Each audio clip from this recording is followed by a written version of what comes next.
Dans le 2e chapitre des Actes des Apôtres, Saint Pierre proclame que Jésus ne nous abandonnera pas à la mort, qu'il nous ressuscitera. Et dans la foulée, il nous explique qu'en fait, cette œuvre de résurrection commence dès notre baptême. On sait comment on baptise dans l'Église. Il y a 2 sortes de baptême, de façon de procéder. D'abord, le baptême par effusion d'eau sur la tête du bébé ou du catéchumène. Ça signifie que la grâce de Dieu nous tombe dessus, comme la douche pour nous laver, nous purifier, ou comme l'eau d'arrosage pour nous faire pousser, nous vivifier dans sa grâce.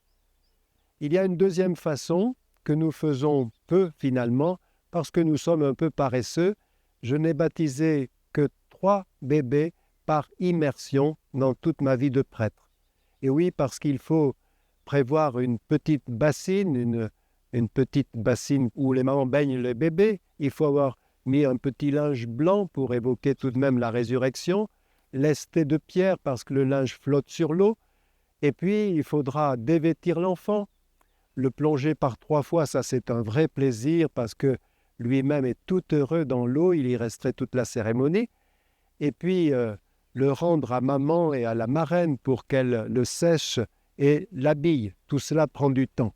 Mais cela représente bien le baptême qui nous immerge dans la grâce de Dieu, qui noie notre vieil homme, comme dit saint Paul, c'est-à-dire notre ego, et qui nous met dans l'intimité du Père, du Fils et du Saint-Esprit, un océan d'amour sans rivage et sans fond. Je sais que beaucoup d'adultes catéchumènes maintenant demandent, réclament ce baptême par immersion. Dans l'Église, il y a une 3e façon de faire, le baptême par suffocation. Il s'agissait de baptême d'adultes, la nuit de Pâques. L'évêque était au bord de la piscine octogonale, puisque nous entrons dans le 8e jour, dans la nouvelle création par le baptême. Le candidat au baptême, s'il était paysan, enlevait ses habits de paysan. S'il était bourgeois, enlevait ses habits de bourgeois. S'il était commerçant, ses habits de commerçant. Si elle était prostituée, enlevait ses habits de prostituée. Rentrait dans l'eau. L'évêque lui disait « Je te baptise au nom du Père » et lui maintenait la tête sous l'eau jusqu'à suffocation. Quand il sentait que ça devenait grave, il relâchait son emprise et du Fils, même opération, et du Saint-Esprit. Et à ce moment-là, il relâchait sa poussée. Le candidat était obligé de sortir et d'inspirer une grande bouffée d'air et d'oxygène. Il ressuscitait. Il était mort à sa vie passée et il ressuscitait. Alors, nous sommes ressuscités depuis notre baptême.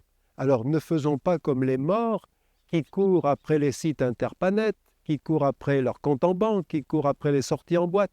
Vivons vraiment en ressuscité. Ceux qui nous le disent et qui nous encouragent sont ceux qui ont beaucoup souffert pour découvrir que le Christ nous ressuscitait. Et je veux vous raconter un témoignage qui m'a beaucoup ému, celui de William Bunce, mais je ne prononce pas bien l'allemand.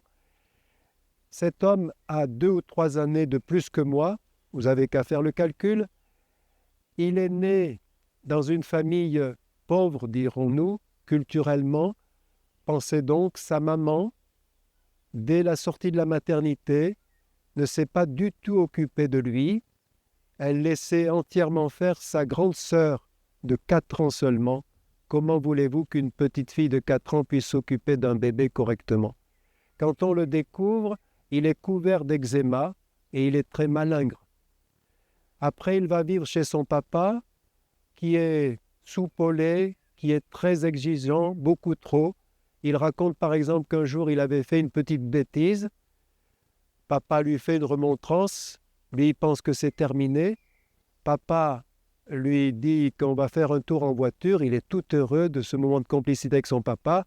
Las, son papa l'emmène au-dessus d'un pont et le jette par-dessus le pont dans l'eau glacée. Il va s'en sortir, il va revenir par lui-même à la maison. Mais vous comprenez que tous ces mauvais traitements vont faire de lui une bête féroce. Et il va se débrouiller comme il peut, mais il va entrer dans le brigandage. Il va voler, il va faire des exactions, il va faire des hold-up, etc. À 16 ans, il vole une voiture et dans sa course-poursuite, il va tuer un policier. Il est arrêté, condamné à une lourde peine, je crois 20 ou 30 ans de prison. Mais la prison, ça ne guérit pas de la violence intérieure. Donc il reste profondément violent et il est souvent condamné à ce qu'on appelle en France le mitard, c'est-à-dire la prison dans la prison. Dans le mitard, il a le droit d'emporter la Bible, c'est tout. Mais lui est assez habile pour emporter aussi du tabac, qu'il cache dans ses chaussettes. Comment le fumer? Eh bien, en déchirant une page de la Bible. Il va la découper en 4, ça lui fait 4 cigarettes. Mais avant de déchirer cette page de la Bible que l'aumônier lui avait donnée, eh bien, il lit les 2 pages.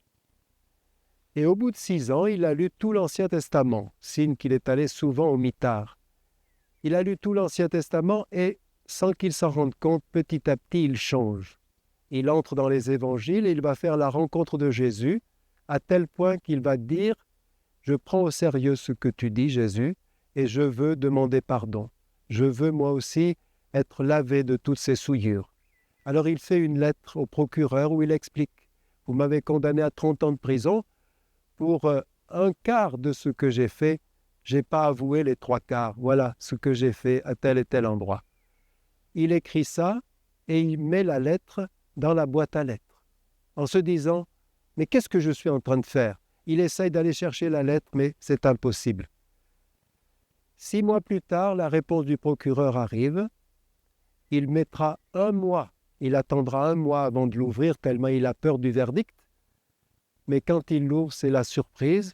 Le procureur lui écrit « Tout le monde a constaté votre changement de comportement complet, en conséquence de quoi vous allez avoir une remise de peine, vous allez sortir d'ici quelques semaines. » Il a passé sa première année à faire le tour de toutes les familles qu'il avait blessées, qu'il avait lésées, à qui il avait fait tellement de mal. Alors certaines l'attendaient parce qu'elles priaient pour sa conversion depuis qu'il avait été condamné, et elles étaient toutes heureuses de recevoir l'enfant prodigue. D'autres se demandaient quelle entourloupette il avait encore inventé pour venir les trouver. Et puis elles constataient son changement radical. Son livre s'appelle, vous n'en serez pas étonné, « Le fumeur de Bible ». Mais il y a d'autres témoignages beaucoup plus soft et tout aussi poignants. Monseigneur Henri Brincard, qui fut évêque du Puy, avant d'être évêque, avait été enseignant à la Chartreuse, à la Grande Chartreuse, enseignant de philosophie, et il raconte qu'un jour, disait-il, par erreur et non par ferveur, je me suis levé 1 heure plus tôt, c'est-à-dire à 1 heure du matin, et j'ai rejoint l'église de l'abbaye. Je suis entré le plus discrètement possible, j'ai rejoint la stalle qui m'était impartie, et au bout d'1 minute, j'ai entendu une respiration, signe qu'il y avait un moine qui avait été encore plus matinal que moi. Et ce moine, se croyant seul, priait à mi-voix, et j'ai entendu. Alors on s'imagine que les Chartreux, qui sont les spécialistes de la prière, ont des prières très sophistiquées. Et ce moine disait simplement « Ô mon Jésus, combien je t'aime, combien je t'aime. Je voudrais que le monde entier te connaisse. » Voilà, à chacun de se laisser ressusciter suivant sa situation, suivant son histoire.